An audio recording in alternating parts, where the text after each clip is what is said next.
So this particular study of this particular Friday having to do with the Black Madonna and Child mystery that people overseas, especially Europe, have a whole lot more consciousness about.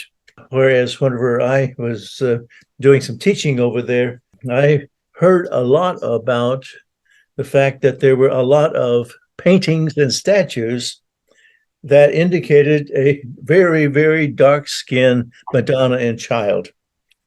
I did some teachings in Vienna, Austria, took some time to go to a Catholic church, and there to the right went in. I clearly saw one of the many, many pictures of a very, very dark skinned Madonna and Child. My first curiosity was I happened to catch somebody there and said, well, is there anything that you can tell me about that? That's certainly a different look than what the Christian Americans have. And he said, well, it's we used to have a fire, and the fire has caused that to happen. So, I didn't really have a lot of curiosity about that. I just kind of registered it. And then, without telling the location or even the person that this happens after classes sometimes, this lady comes up and indicates her story. I read some of that story for part one of the study of the Black Madonna and Child mystery of Europe. Because of her inside studies and monastery work, and because she felt like it was her mission to leave the monastery and tell the world about something. And ultimately, even though the path started out with the Mary Magdalene issue, it quickly went to the fact that there's many, many depictions and representations of the Madonna and Child with a very, very dark skin or even a black skin. And it was after she allowed taping that I have actual recordings of her contribution. I promised her. I think I left this out of part one. That's the reason I'm picking it up now, is that I promised her, because she knew that I was a person very interested in trying to bring a lot more, a bigger picture of Christianity. And I promised her that I would honor her recording and the things that she gave me. And someday I would bring that to whoever might be willing to hear it and listen to that. That we're looking at 30 years later. And now I feel like there is something that we can at least think about. And it is certainly something very mysterious. The other part of that is that I've been asked a number of times to go and have a little Sunday morning talk. And it was outside of Detroit, Michigan, that I was asked on the February, the month of honoring Black Americans, to give a little talk about this and talk about that, a Sunday morning talk there. And in the afternoons, they were happy to have some classes. And after about 3 or 4 years, a good relationship, wonderful experience. I love the activity. I mean, it just really gets you. I could just kind of let loose a little bit there. And then I decided to arrange this research facilitated by this dear sister to present it to the folks there, because it was about 95% membership that would hold a Black American lineage. And I've presented that about 3 afternoons. And they were so welcoming with that. They said, Rainbow Eagle, your next book needs to be about this, because they felt like it was something that needed to be at least put before the Christian community. And then just to allow me to repeat a little bit, I came back some months later, and this lady was waiting for me. She was a part of the Detroit City Council, and she said, "I have something to tell you. Some years ago, Pope John Paul II was coming to Detroit, and he invited a lot of the different varieties of people that was in that area. And I was invited," she was saying, "and I happened to sit right next to where the Pope would be coming in." Well, someone came in with a small table, round table, and then Pope John Paul II came in carrying this little thing and set it there on the little table, and then opened the door. And our dear sister council member happened to look in there. It's a representation of the Black Madonna and Child that this Pope carried with him all the time. And the council member, was just excited to be able to add another piece to the mystery. Today, I have things set up in a PowerPoint to emphasize about mystery. I'm going to get to that now. So all of this began to give me a reason to finally fulfill the promise that I gave to this dear lady after 30 years. So I'm reaching now into a second presentation. What I've told you was a little bit of a, let me put this on the table idea. As some of you have heard, I'm not a person that's trying to convince or to convert anybody. I just feel like there is something of a mystery. And I put out, and I think some folks with the F got this particular taping about the two popes that came together, which is a rare occasion, and they prayed in the direction of a black skin Madonna and Child.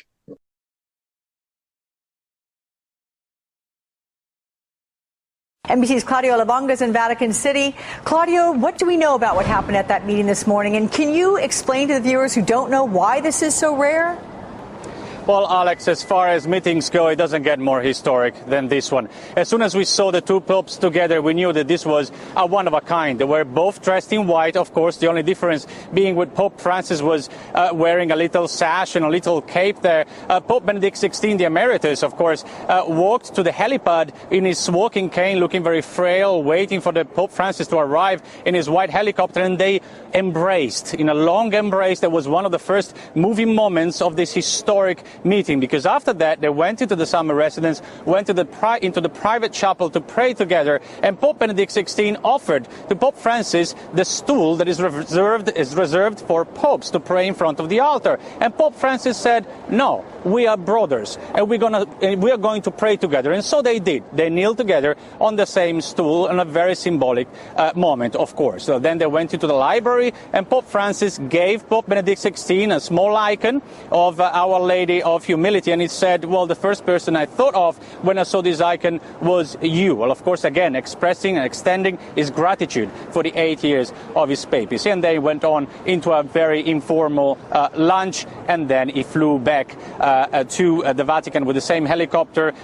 That was just to see if there was any interest in this study.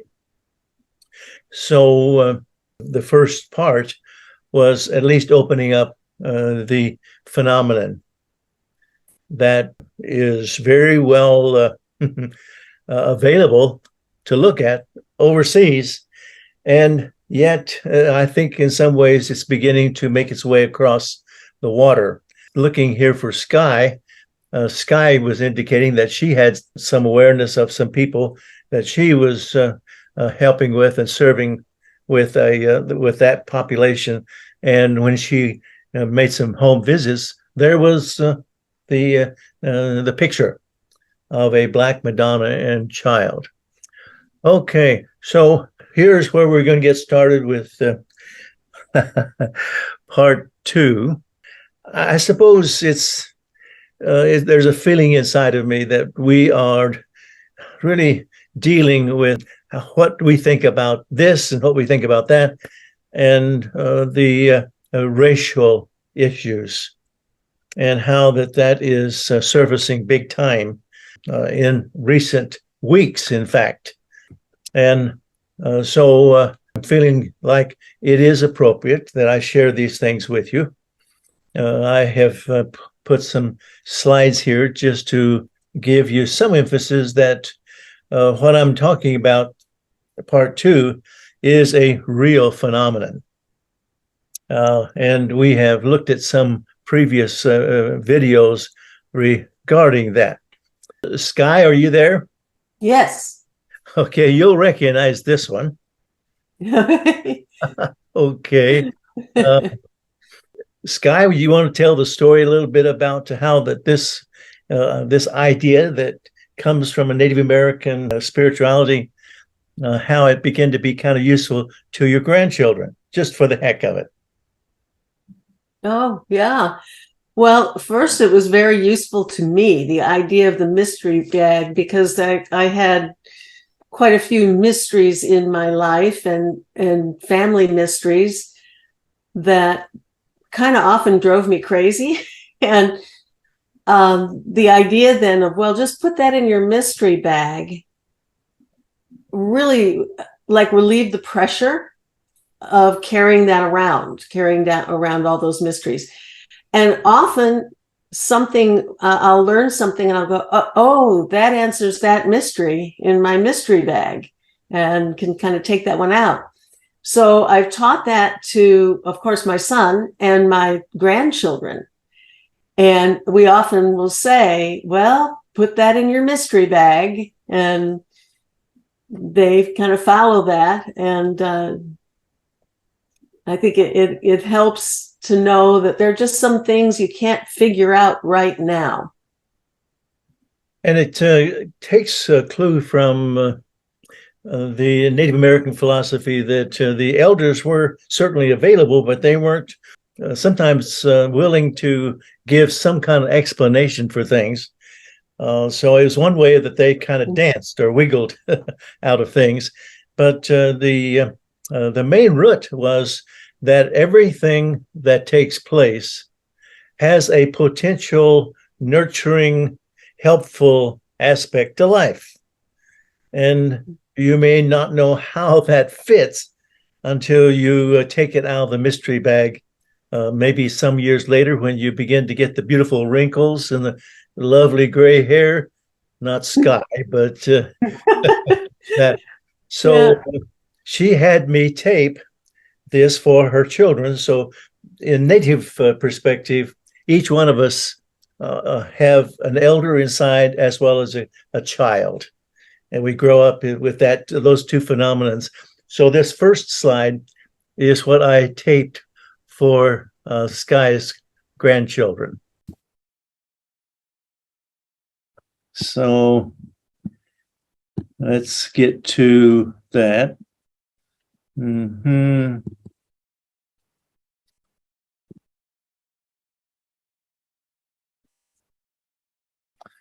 All right, I'm getting it ready here.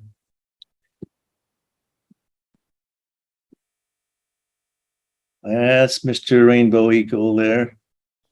Wait a minute. Okay, here we go. A little pause.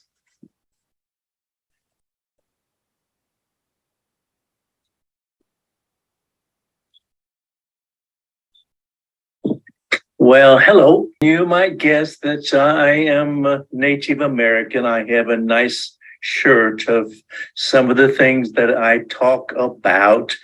They're a part of my family, actually. So I am happy to now meet you. And I have something I would like to tell you. To help with that, I have a great big bag right here, right? It's right here. My goodness. Whoa, look at this bag that I have here. Yes, well, I'm going to set it here because what I would like to share with you is that you can imagine that people who have lots of years, some people say old, they have lots and lots of things that happen to them. And some of those things are not easy to work with. And so we have learned to, in the Indian thinking, we have learned to try to make sense of it. But until we understand it, we put it into a bag like this. That way it's kind of away, and maybe you have some toys that you don't play with anymore, or maybe you have some other kinds of things that you have put away for a while. And putting it out of the way helps you to put a lid on it and kind of be okay that maybe years down the road, we will understand some things. Well, Rainbow Eagle has a few of the things in his mystery bag that Rainbow Eagle has decided, well, I really like horses. I used to ride horses a lot. I used to have all kinds of fun. And then the horse died. And I said, oh my, I'm not going to be able to, well, maybe someday. So I have in my bag, my put it away bag, so that someday I will get to ride horses again. Also in my bag here, I have a ball glove. Oh, I used to have so much fun. And then I hurt my shoulder and I couldn't play the game.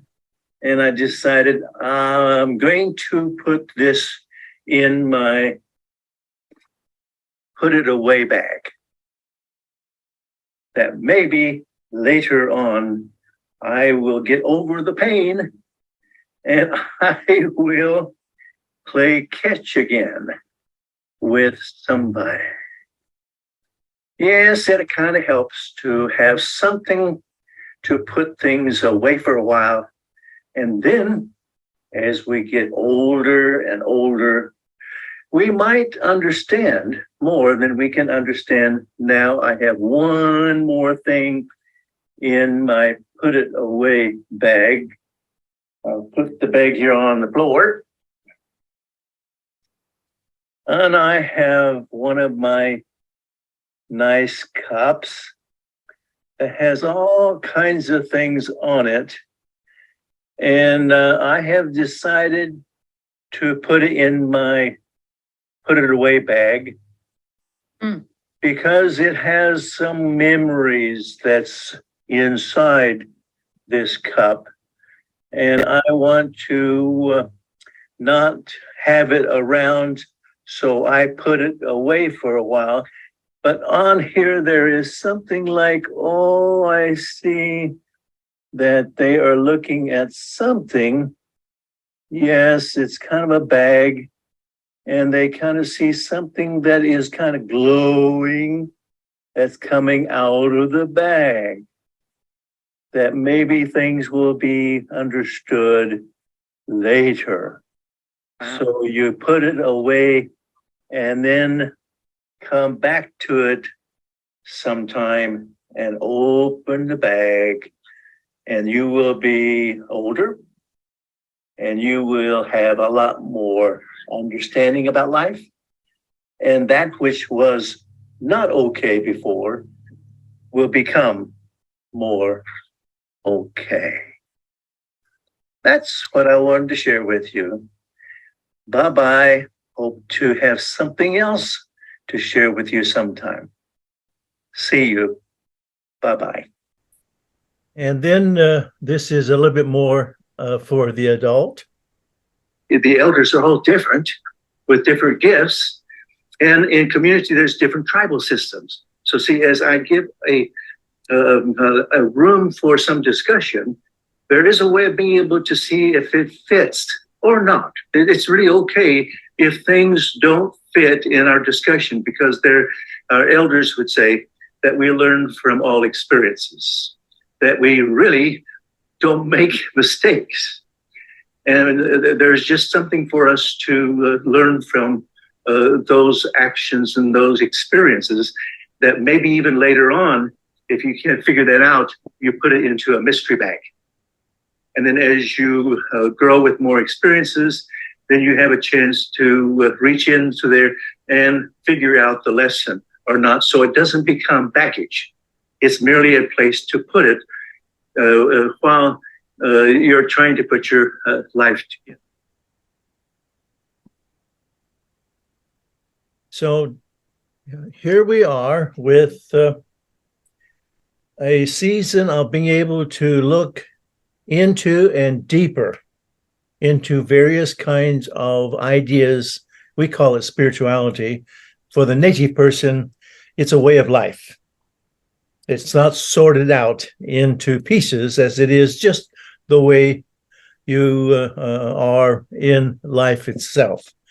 So we're going to take a look now. I'm assuming that you have considered maybe some place to put this mystery for us today. That I'm going to go to that now and go to the next slide.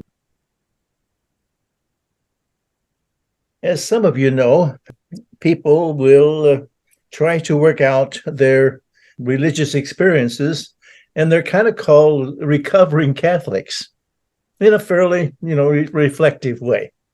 And here is something that I found to begin to open up this discussion. It's Our Lady of Turat, the Virgin Warrior of the Crusades. In the village church, there's the name, is between those two towns.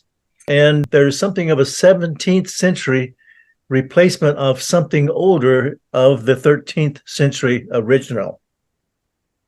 In the 13th century, the Seventh Crusade was preached in the sanctuary of the famous Black Madonna of, however that's pronounced, in the presence of King Louis IX and the feudal lord of Thura. The latter must have gone home with a copy of this Madonna in order to instill its zeal for the holy war in his subjects.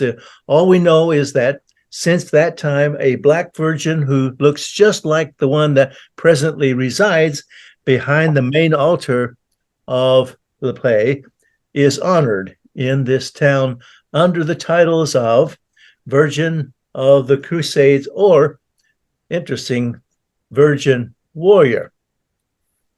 Well, to review and to bring everyone from the first part of this study, and then the second part of this video is going to open up to our mystery for today. Let's take a look. This will begin to kind of prepare you for the images that are seen around Europe and other places. I have turned the volume down because the music is rather distracting, but take a look. Just want you to kind of internalize what you're seeing here.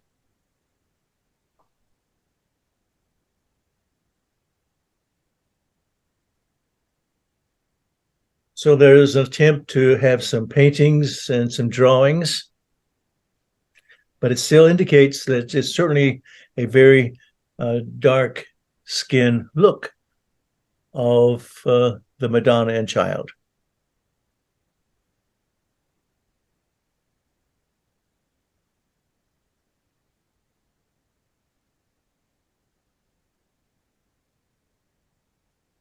I can understand how that there could be various ethnic groups, like, for example, the Native Americans would kind of appreciate a darker skin Jesus, let's say. But we're looking at something that is very real. This is an interesting one here. And this one, I think I can stop it. What does this mean? Here we have something of, obviously, that's Jesus, and then we have an arm around some person with a very dark skin, like there's a relationship.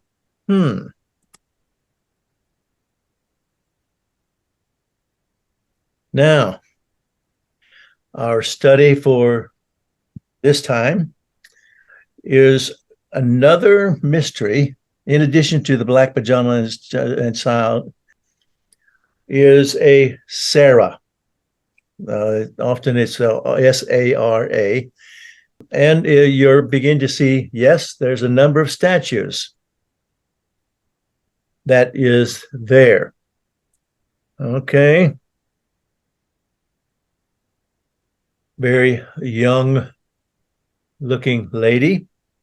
The story goes back into Egypt. I won't be able to give all of the details, but look here. Just bring yourself into what is this all about?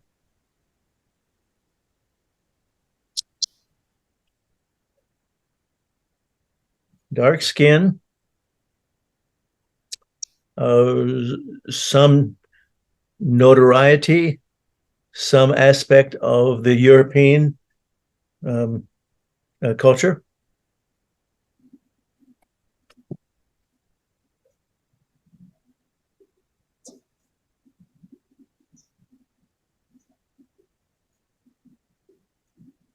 I have put the various pictures into single slides. So I'm going to just go through these slides because before we were kind of moving there. Traveled, something about said to travel to France with Mary Magdalene by boat. In France, Sarah was named Kylie for her dark skin. So I've separated these out just to give you some curiosity, perhaps.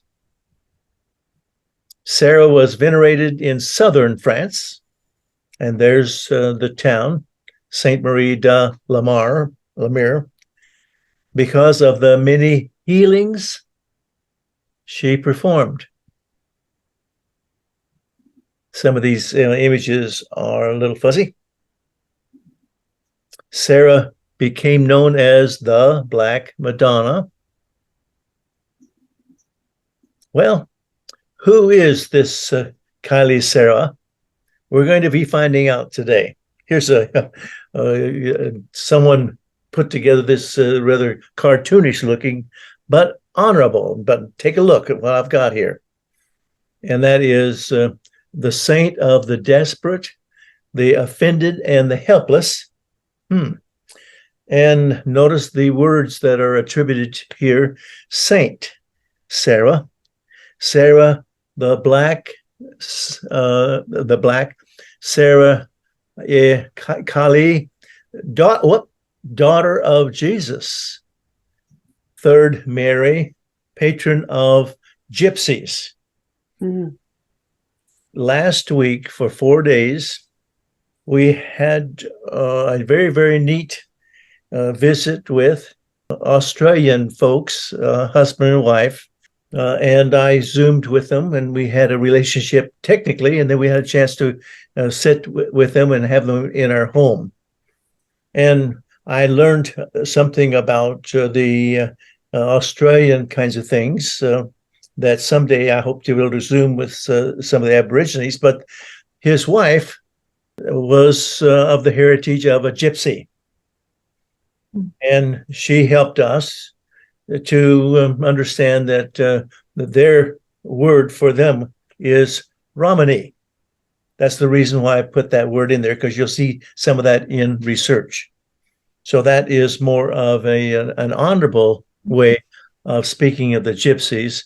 She said the gypsy heritage is often connected to Egypt, when they have a much bigger story than that.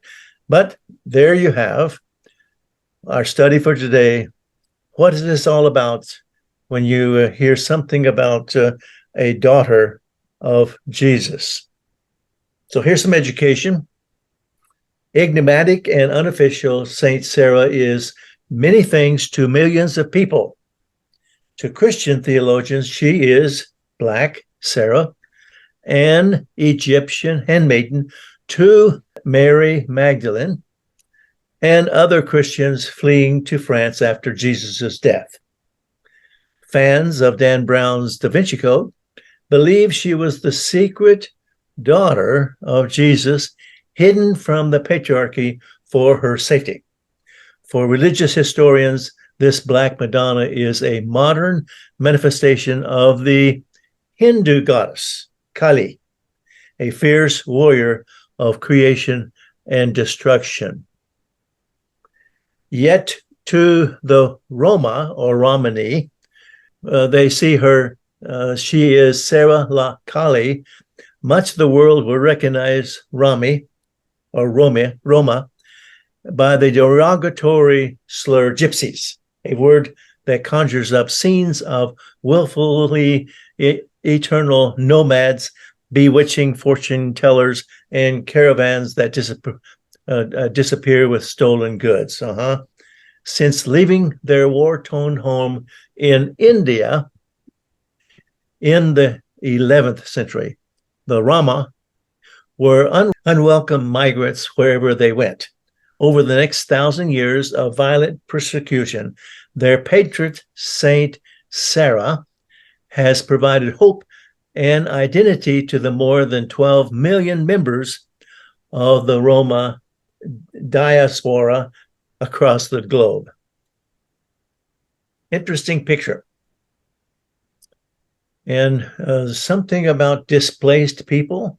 So there's at least this kind of a care for giving attention to that kind of disposition. More information. Sarah, the Black one. Also there you see the Egyptian. Although Sarah la Kali is not Mary, the mother of Christ, she is often discussed in the context of Black Madonna because she is a dark mother. The Gypsies, Romani, venerate her as their queen, but she is also a mother of all the local Catholics who feel a connection to her.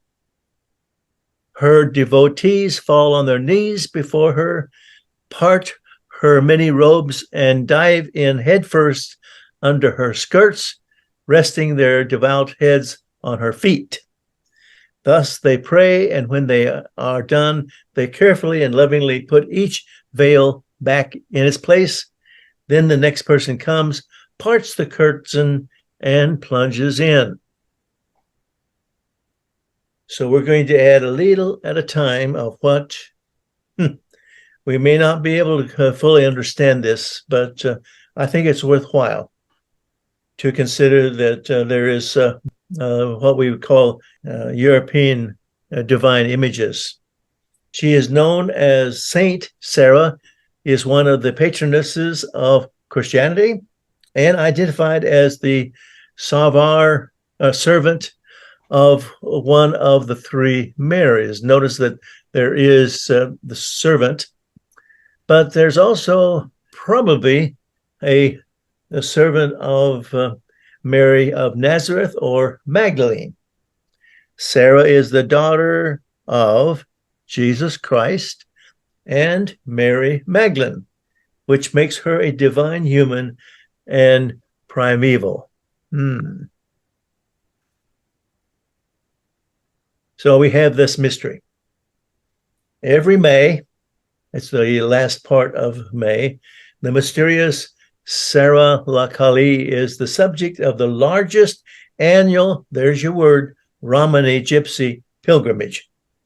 She is the single most significant sacred being venerated by the Roma, who flock to her shrine from around the world. Her identity is subject to interesting debate. She may be the Egyptian servant who accompanied the three Marys to France, She may be a Romani priestess who greeted them upon their arrival in Provence. She may be the daughter of Mary Magdalene and Jesus Christ. She may be the Black Madonna. She may be the goddess Isis. She may be the goddess Kali, who accompanied the Romani from their origins in India. When we sat with our sister from Australia, she was hinting to some of these things, and it was new information for us. So there's something about the use of, Sarah doesn't have an H to it. Maybe has something about the Semitic roots that hint at her secret identity as the daughter of Jesus. But although commonly addressed as Saint Sarah, in fact, she is not a canonized saint. Her remains are in a crypt, not in the church itself. For centuries, she was publicly venerated only by the Romani. In recent years, however, she has emerged as an international goddess. And so you have now some references about the three Marys, and they escaped the fall of Judea by traveling together to France. I heard this story about them landing in southern France, and people wanted me to know about this, and it was total new for me. And so there's various relics that have been discovered beneath the choir of a primitive church. Human remains identified as belonging to Sarah was found in a bronze chest. Pilgrimages began in the 15th century there with the Romani. And this again indicates a little bit more. It is revealed by Gabriel that she is, in fact, the daughter of Jesus Christ and Mary Magdalene, having been born during the 30 years that Jesus Christ lived on earth before beginning his ministry in the year of 27 CE. She would have been born during the time when that Jesus was quite young, when he was 15 or 17 old, during the year 11 or 13 CE, with Sarah being 18 or 20 years old during the crucifixion of the Savior. The messenger mentioned that Michael kind of forced him to hide this fact from the Bible, so there would be no nasty comments about the personality of Jesus. Oh boy. So another aspect of research comes from here, and this is from a YouTube. Let's turn it on. The third legend is that Saint Sarah is the daughter of Mary Magdalene and Jesus Christ. During the persecution of the early Christians, it is believed that Mary Magdalene fled with young Sarah, Jesus' mother, and Mary of Bethany to the south of France. There she raised Sarah and continued her ministry of love, of becoming what Christ referred to as true human being, meaning fully human and fully divine. Saint Sarah is known as the Queen of the Outsiders. She is the beloved patron saint of the Romani people. She is carried from her crypt in the cathedral to the sea on horseback every May 24th by thousands of Romani who gather annually to celebrate her. There is an ancient chest in St. Sarah's Cathedral that contains the relics of the three Marys. Okay, a little information there. Let's go here. Here's a little map of the St. Maries de la Mer, a small village surrounded by flamingo-filled marshes and pink salt flats. But there's a pointing of that southern France area.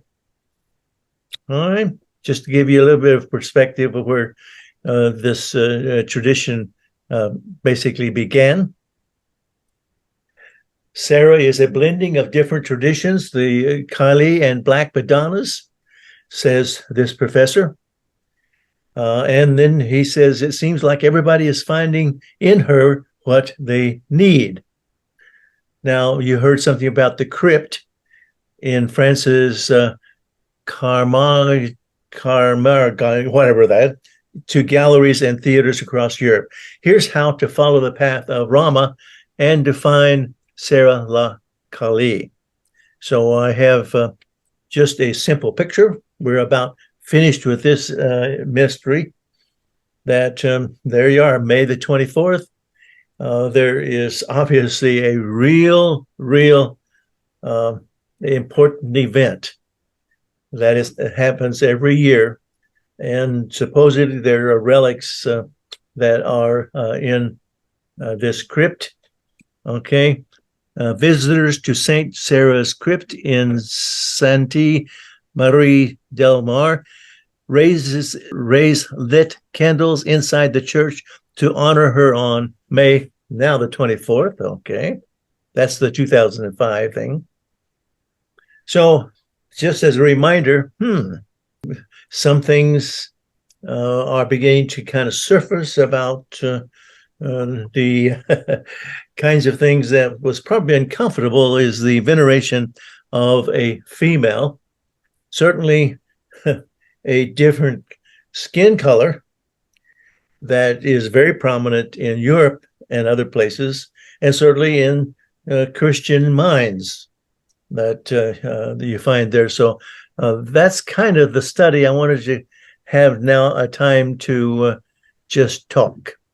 There's people who this is not very interesting because they are okay with what they have grown up with. And I think we need to be respectful of people's choice with that. It takes courage to be able to see where those puzzle pieces go. And certainly this next issue that I'm open for discussion is that even Jesus's enemies called him a rabbi. Well, in the Jewish culture, all rabbis were to be married. They were to travel 2 by 2.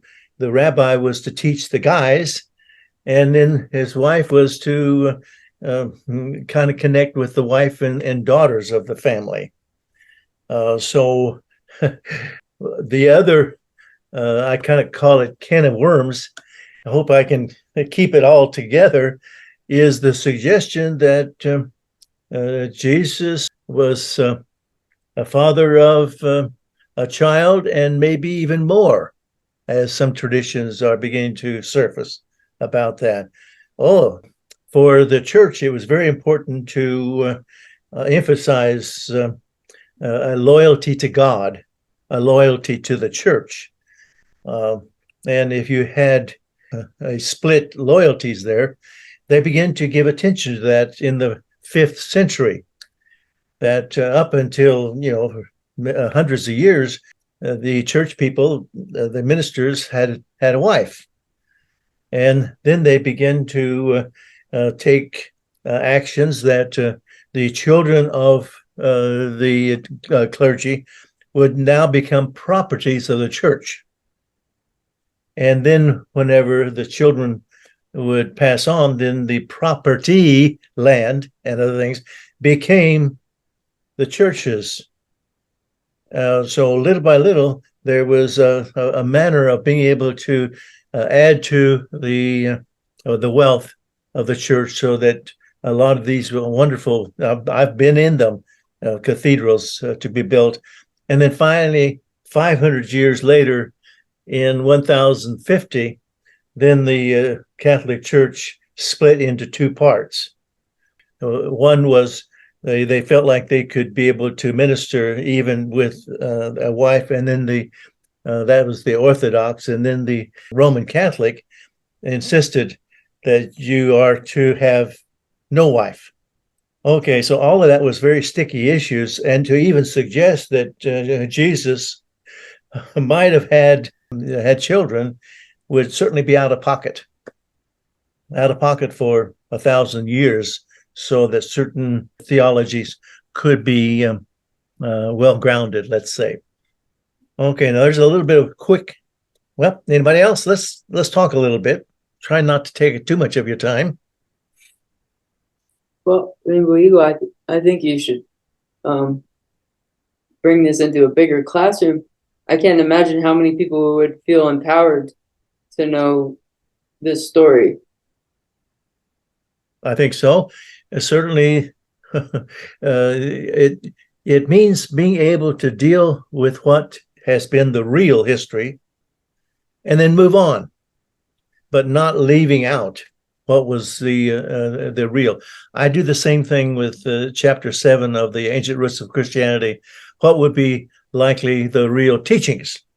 So my honoring of Yeshua Jesus is that I really feel like the people felt like it was the teachings that was worth following, rather than what later began to follow Jesus and then to follow the church idea. Okay, other comments? Go ahead, Mel. How many statues is it? 400 total in overseas? Mm-hmm. And what they said is over 400. Okay, thank you for asking.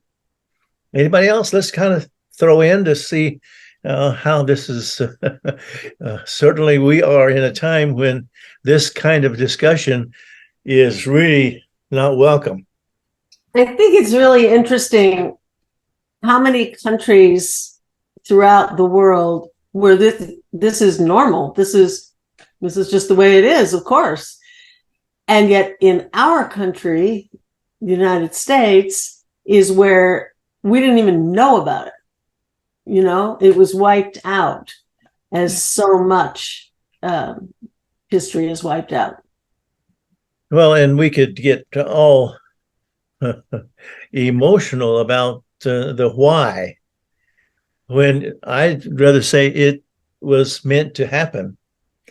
Because once that you begin to kind of push down a particular important concept so that other concepts can take its place, eventually the Mother Earth is going to open up, and there's going to be old manuscripts, and there's going to be a realization that's going to come across the water like we're talking today, and it's actually going to be more important and powerful in some kind of way. Now, we are, all except for our little brother there, dealing with racism again. I was living near Kansas City in the late 1960s, fully aware of all the happenings that was taking place in big cities. We are now once again seeing the rise of racial issues again, and how to deal with that. That's not an easy subject to bring about. But yet I have confidence that there are people who can begin to make choices for themselves and find a strength, a spiritual strength, and hopefully to be able to find each other. That now, in the native perspective, is called the coming of the seventh fire prophecy people. But so we do have that prophecy of a time when people will want to look into ancientness and make some choices that for themselves personally, they're going to be able to walk through all this that we're seeing today. All right, other comments? We're just kind of closing this off. I thought I'd open the door just a little bit. And you well know that there's people that would not be welcome. They wouldn't welcome this discussion at all. Mel, you had something else? Go ahead, brother. Yeah. I love how she was known as the Queen of the Outsiders. Oh. Because her and I would have got along. She knows I'm an outsider. She said, "I have arrived. I am where I will always be in love." That's a beautiful thing. Yes. Yes. Woo. Well, just adding on to what Mel said, the way she had love for the people that society had no love for, which was very Jesus-like, very, very consistent with the teachings of Jesus of loving everyone. Mhm. Yeah, I like that. I thank you so much, giving me a chance to fulfill my promise. I've held on to that promise for 25 years, and I'm beginning to sleep better. That I found a place where something can be looked at and maybe even give us hope and encouragement. We're all looking for that, and hearing from each other is very, very nurturing to all of us. Okay, that's it. Yeah, yeah. Okay. See you. Okay. All right. Okay.